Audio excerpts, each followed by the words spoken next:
Entrepreneur, because look, we're gonna talk about the now, Man, but I kind of want to get to getting here. what got me here?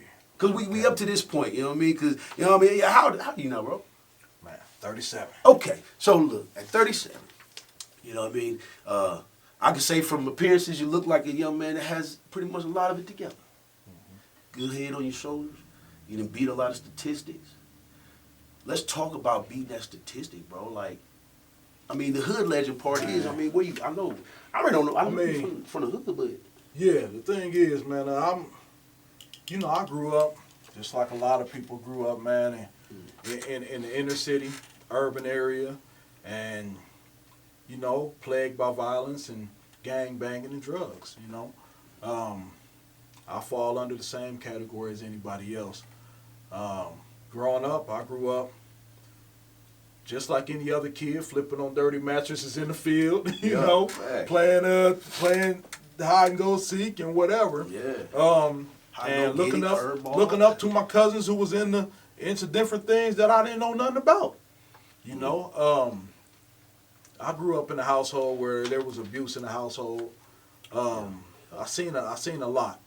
I seen a lot in my household that put me into a shell. Where I was that little boy who bottled it up, ran to the corner when I saw my mom getting beat. I was that little boy that had it all tucked inside, and one day it was gonna come out. Absolutely. My dad, he did his thing, big shot drug dealing. He ran his whole empire, and for some reason I'm like, hey, I want to be like my dad, even though I lived in the household with my mom. And I'm seeing this and that. When I went to my dad's house, I had everything I wanted. Bikes, everything. I had a stepdad at my mom's house. He was a Santana Block Crip. I see this and I'm like, what is that? Yeah, this type of stuff sticks to you when you're young. Absolutely. You grow curious. And when I became old enough to talk about it, after seeing, different things transpire, different forms of violence, it was just like, I had to start speaking out. It was time for me to come out that shell around age 13. I spoke out, but then it was just like, I was wrong for speaking out. So, yeah. Why do we do that to me? To me, I was wrong for speaking out. To me. To me, I felt like I was right, but it seemed like my mom took it like, you wrong for speaking out. But with me not understanding her position that she was in, it was just, she throwing stones at me for speaking out for her, for stepping up for her. So that led me to my dad's house. I'm happy. I'm at peace. I'm not waking up to broken glass. I forgot I seen my stepdad get shot in the chest by my mom. I forgot that, I forgot that I heard that abuse. All I know is I'm happy over here. But I'm not knowing that subconsciously I'm seeing these crackheads come and bringing stolen items. That's why I got that new bike downstairs. Right. That's why I got everything I want. I'm not realizing that my dad is riding nice because of this. Right. All I know is I'm happy and I'm seeing good things. So I start hanging with my cousins. They was already, they ran with the GDs, man. My whole family full of GDs. Yeah. Dad, uncles, cousins, everybody is generational. Right. And I just wanted to be me.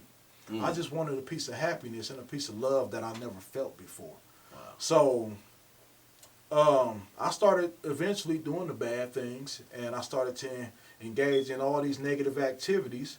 And shoot, soon before I knew it, I'm waiting in the trap house with my dad. But that was love for me, because I never felt love. So he's accepting me doing bad things. I'm not looking at it like he's accepting me for doing bad things. I'm looking at it like he's accepting me. Just accepting, that's it. Period. I never felt this love before. I never heard I love you. I never got a hug. I never got a bond. Right. So we're bonding when we're doing this. Wow. So when he say, hey, when I say, Dad, I need a gun, and he say, I'm like, you know what I'm saying? Right. So I start to get off in this lifestyle, caught a gun charge at 16. And from then on, from between 16 and 23, it was full-fledged. I mean, it was shootout after shootout after shootout.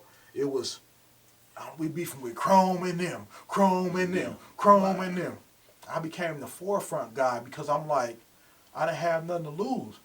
I'm at school like, call my mom. She don't care. Right. My mom cared, but she was lost in a situation. For sure. You know what I'm saying? But to me, she don't care. I'm living with my homie. I'm living with my aunt. I'm living with my dad. I'm living on my own as a teenager. I'm going to school because I want to go to school. Eventually, I dropped out. It's, you know, what come with gangbanging, the typical stuff. Seeing friend after friend pass, funeral after funeral, jumping up out of your sleep from getting shot at so much, surviving another day. And that's real. That PTSD, facts. man, that's real. Man, facts, bro. I had a cousin who was like that with me, Road Dog, my best friend. We did everything together. He, you know, he raped my sister.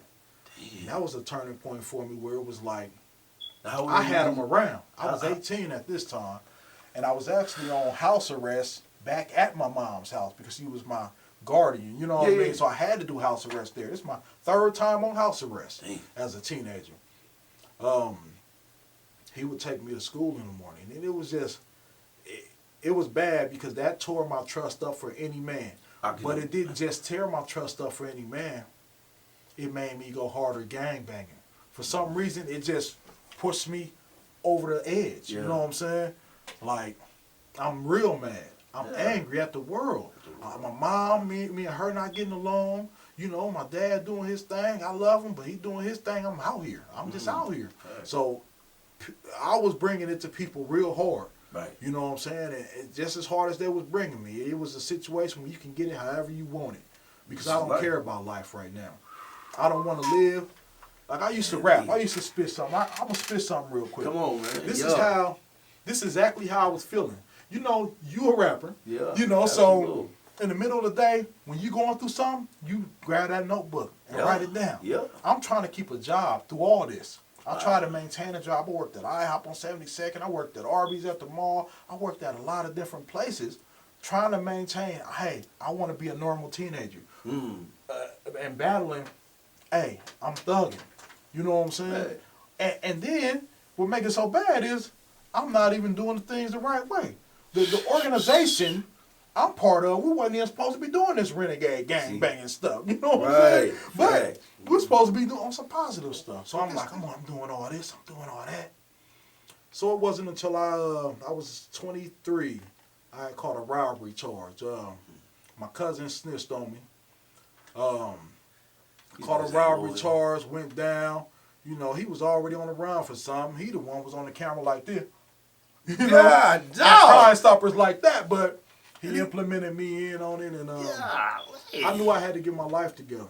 Yeah. But when I got locked up, my homies left me in jail. I was so broke out there thugging. You know how it is, hitting petty licks, stealing decks and stealing beats and whatever else to survive, you know. The homies left me in jail on a $500 bond.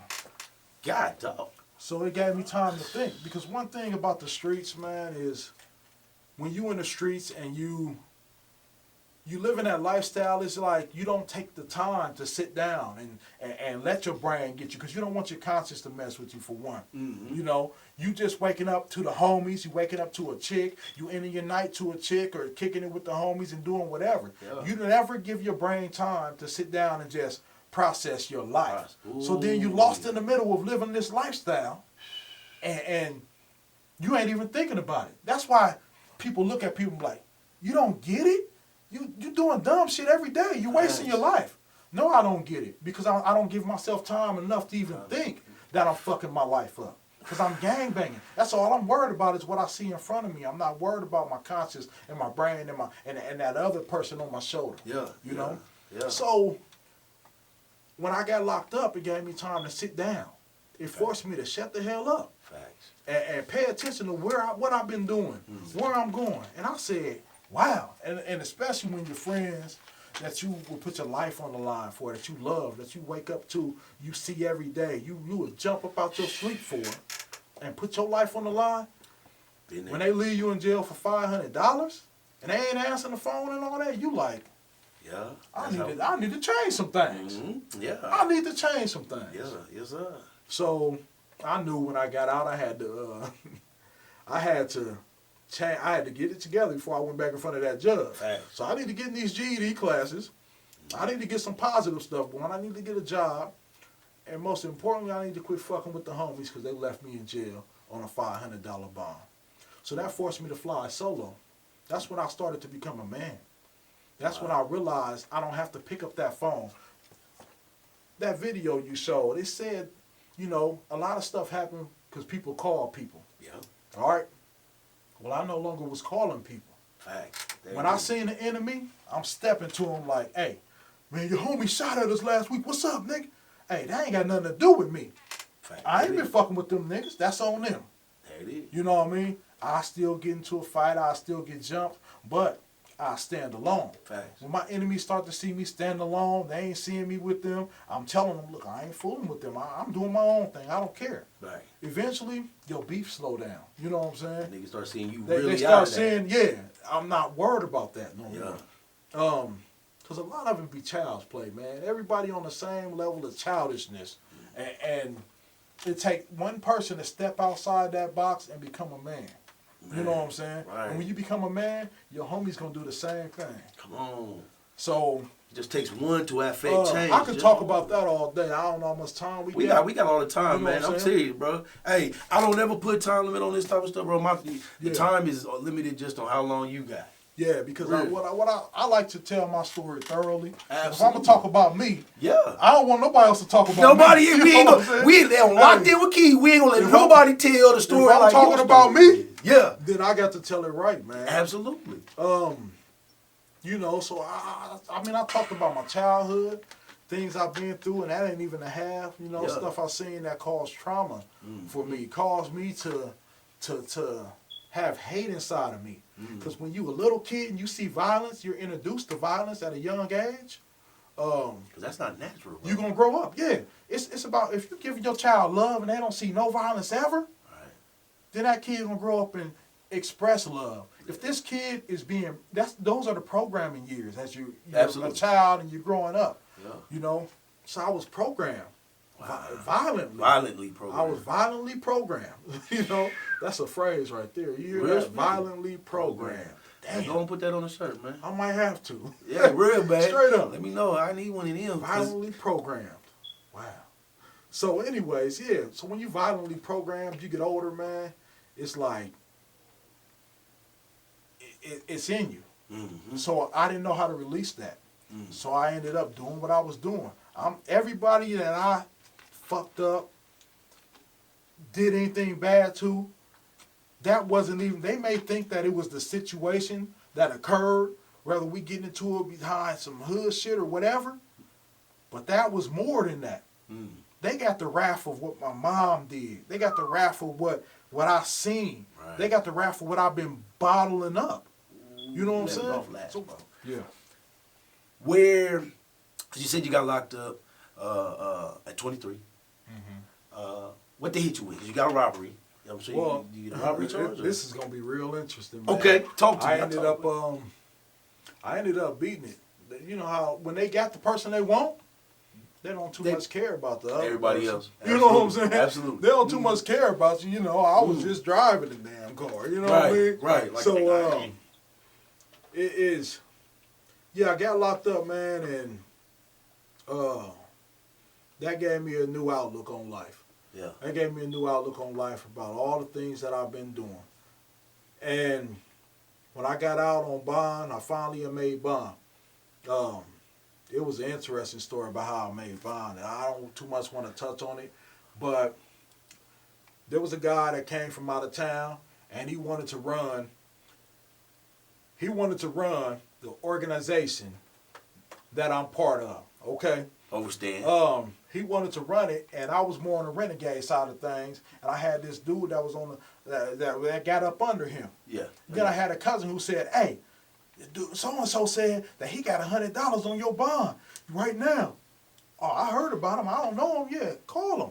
I called on three-way and the nigga like, man, you gotta see me when you get out. You breaking the chain of command. Nigga, you know, whoa. I'm gangster. Right. Now, oh, who you talking to? Yeah. Nigga, I heard you had something on my bond. Nigga, I ain't.